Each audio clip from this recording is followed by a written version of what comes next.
There she is, the Admiral Graf Spee, in Montevideo harbor, where she took refuge after the hammering she received from her small adversaries. Moviturn's film, the first to be received, having been rushed here by air in 5 days, clearly shows you much of the damage done.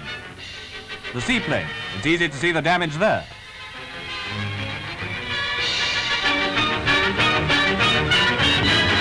And those holes in that light-colored patch just above the water. Although this commerce raider obviously suffered more than meets the eye, nevertheless it looks as if Berlin's first announcement, that she was by no means out of action, was nearer the truth than the later statement about the ship being unseaworthy. One very good thing that came out of this taking refuge in a neutral harbor was the release of over 70 British prisoners of war. Here are 3 merchant skippers pretty glad to be ashore with their crews after being locked up in the German warship throughout the fight. The Graf Spee lands 300 men for the burial of their comrades.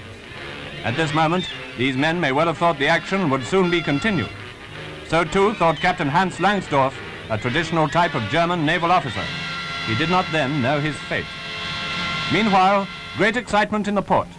The Graf Spee's casualties were 36 killed and about 60 wounded. There is to be a shore funeral for the dead seamen. A burial at sea was impossible.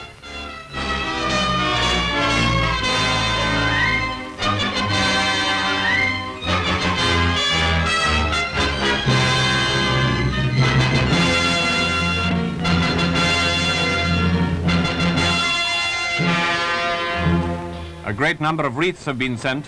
Stupid lies from Berlin to the effect that insults were offered to the dead are refuted by this wreath solemnly tendered on behalf of British seamen.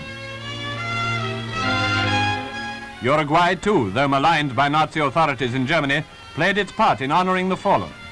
Strict adherence to international law was upheld, and the people of Montevideo duly respected the solemn occasion.